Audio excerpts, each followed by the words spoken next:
Guys, this is absolutely crazy. In just a couple of days, according to the patch notes, so Warzone is going to be shut down today. This is April 1st, and it's going to be shut down. Actually, no, it's going to be shut down on April 2nd. April 2nd at 9 a.m. Pacific time, therefore 6 o'clock my time. But Warzone is going to be shut down for 24 hours. Reason why is because we are preparing for the return of Verdansk for Season 3. And I can't believe it's actually happening because we have been talking about Verdansk for so many years. We've been hearing rumors here and there about the return, about its comeback, about its being made. The last day that I played Verdansk, where the bombing came down right around the Vanguard era, and I didn't realize how good we actually had it with Verdansk. I didn't realize how good the map actually played. And of course, let's just take out the cheaters, right? Cheaters is going to ruin the game regardless, no matter how good the game is going to be. If there's cheaters in the game, it's still going to be not a 100% great experience. And then we know that it's a reality that we have to face with online gaming and the human nature. So let's take a little break on the cheating situation and really talk about the genuine excitement that we are going to have for Verdansk. And I think a lot of the changes, things that they kept original to the original map, and a lot of additional things that they've added to mix in, such as omni movement, such as a little bit of that slowdown, such as the quality of life features that they added with the previous installments after Verdansk left. They brought the goods that they've upgraded from the original Warzone 1, brought it back to Warzone 1, but also kept that Warzone 1 feel, and that's what Verdansk is going to be. And if you guys haven't taken a look at the blog and the patch notes that dropped, you know, there's a lot of information that is going to be talking about with Verdansk, and rather than you trying to read all through those pages, let me just summarize it for you. I'm going to be talking about the map changes, I'm going to be talking about the movement changes, the returning new weapons that's coming back with Verdansk,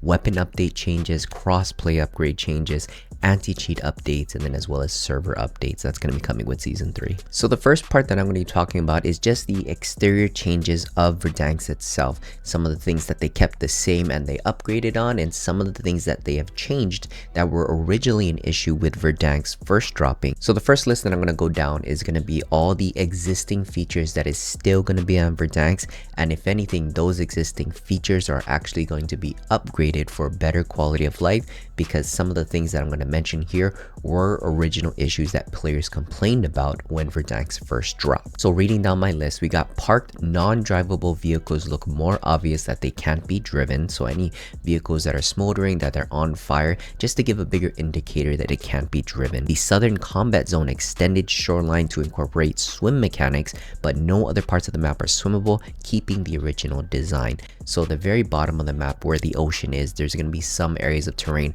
rather than, you know, just falling into the water and insta dying, the terrain has been slightly changed to accommodate a little bit of a swimming function, I guess maybe for flanking in those hard positions when the circle closes on the southern part of that zone. But the rest of the map still keeps the original design. There's not going to be any big puddles of water that you are going to be able to swim in. Steep rocky terrains have been adjusted and smoothed out for better mantling. Now, I don't know if you've experienced it, but I've experienced it a lot, where a lot of the times I'm trying to flank, I'm trying to get into a better position in the mountains, in the hills, and I would get so annoyed because of the lack of mantling capabilities on certain rocks. So I'm hoping that's the issue that they're actually addressing. Hidden terrain trails, backdoor trails, and flanking shortcuts look more noticeable. Areas that were only accessible through parachuting now have an element to access that area. Interior lightings inside buildings have been adjusted to see enemies easier. Now, I know you guys experienced this when that rose skin dropped. That person, that player standing in the dark corners, in the shadows of the stairwells, staircases in those rooms that don't have light, they have adjusted the lighting on the interior sides of the building, so that way once you go in, there's going to be an easier light transition that's going to spot the player easier. Which I do appreciate that interior change that they did for the map, because even though we want to go back to the original design, I don't think we want to go back to the original design where a player can get a free kill because simply no one can see them when they first enter the room. And also, exterior details have been contrasted and highlighted easier to give a more obvious look of a door or window positioning on that building. So if you notice the police stations, right, all the windows that you've peeked out, the color contrast around the windows were kind of too close together. They look like the same color, so I think they either increased the contrast or changed it to a different color so that it makes it more noticeable that a window or door is there. So these are some of the main map changes that Verdansk will experience, and hopefully this is going to increase a quality of life and bring it back to that same Warzone 1 feeling, but still dissolve those issues that was in Warzone 1. Now moving on to a specific movement update. Now there's two main movement updates that's going to be happening when Warzone 1 drops. The first one is they're scaling back overall movement speed to the original Warzone 1 movement. It says here, Season 3 serves as an opportunity to fine-tune player movement by slightly scaling back some of the speed increases introduced over the past several months. These adjustments bring movement more in line with what players are experiencing in the early days of Call of Duty Warzone. Changes are being made to Omni-Sprint speed scaling and slide friction to address the strength of strafe engagement while preserving the feel of sprint strafe reloading and general movement. Now the second movement update is, I think it's kind of like a door that they're slowly stepping into. It's trying to keep movement speed and mechanics separate from multiplayer. Call of Duty Warzone adopted movement values directly from multiplayer with good intent, but adjustments are needed to better align with the unique demands of Call of Duty Warzone's map and engagement styles. So I think this is a really good step in trying to separate what multiplayer is and what Warzone is, because I think a lot of the features that they try to double dip to keep the same both in multiplayer and Warzone might work in one mode but not the other. So you know, it looks like they're just starting out and seeing, hey, maybe we can't keep these specific values the same. Let's try to change it and see if it makes a difference. All right, and moving on to the other features that are coming to Verdansk, and oh my gosh, I'm gonna take you on a nostalgic road on this list. Are you ready? They're bringing back 150 player count to Big BR. Shooting during free fall has returned. The original supply box color and designs return. Floating loot returns, that is amazing. And then 8 armor plates can be carried. They removed the armor satchel completely. We also have the original buy station designs, user interface, and map locations. Now with the map locations of the original buy stations, that's going to be coming mid-season though, so stay tuned on that. Now we have the original returning contracts coming back: Bounty, Most Wanted, Scavenger, and Recon. Now kind of interesting because we've had slight variations of these same contracts for years now.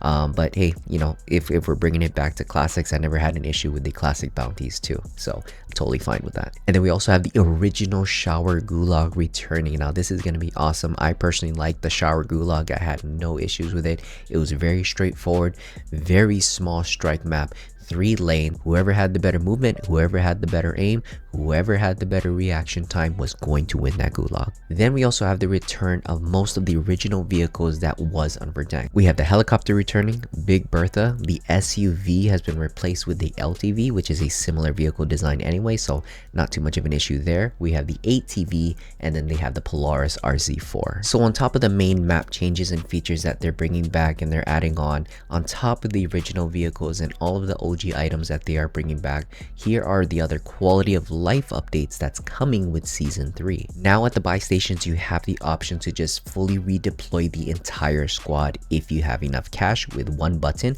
rather than trying to rush and click all 3 of them to get them back. We also have a more detailed death recap on the kill cam, so that way you have additional information on the death cam widgets to show how that player may have gotten that information to know where you are or how they killed you. Then we also have the HUD loadout icon appearing when you have enough cash to buy the loadout. In my opinion, that's a skill issue. You're supposed to handle your money. You're supposed to know how much you have and how much the loadout should already be. So with these quality of life updates coming in with Season 3, I have no issues with it. I think all of them are a big dub.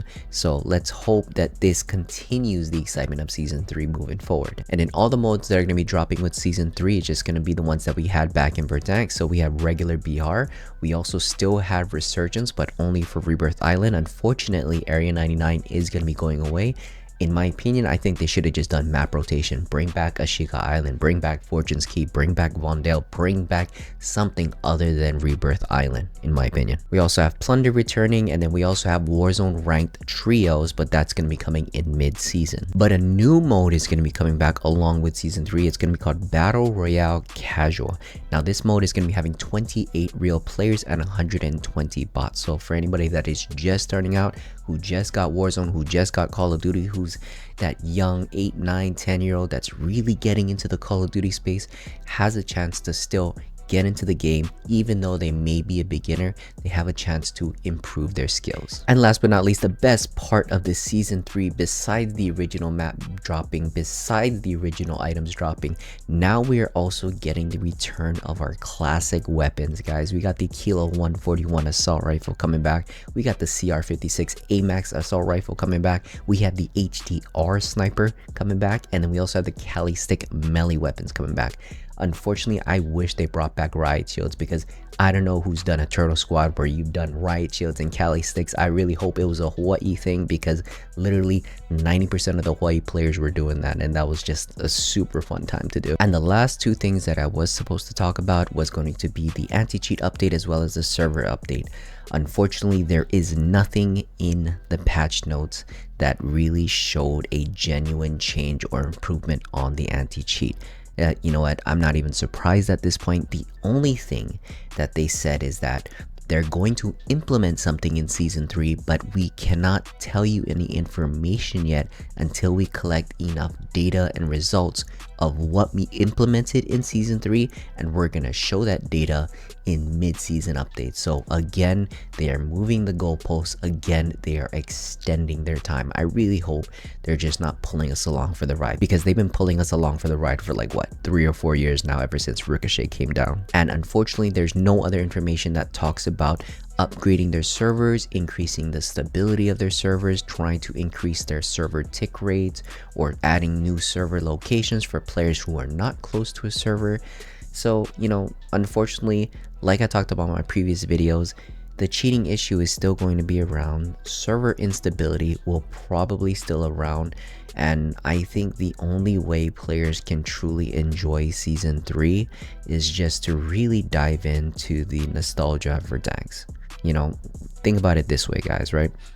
Whether Verdansk came back or not, there was still going to be cheating issue.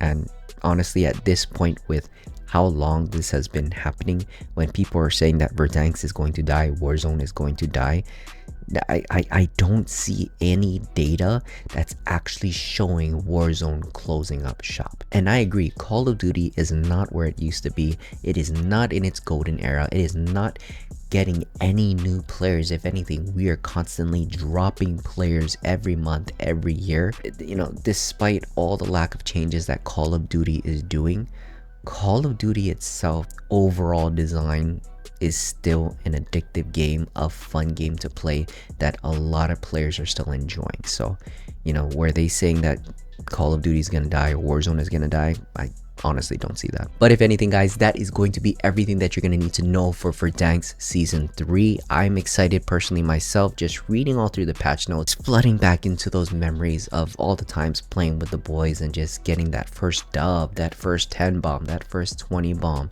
that first big Bertha run over with a full squad, the dropping your C4 onto a helicopter and just blowing them up. It is going to be fun. I really hope it is, and I'm going to ride that nostalgia train for as long as I can. But if anything, guys, that is all I have for this update. My name is Noble. If you did enjoy the content, please drop a like to the video, drop a sub to the channel. It's going to help tremendously, and I will see you guys later. Noble out.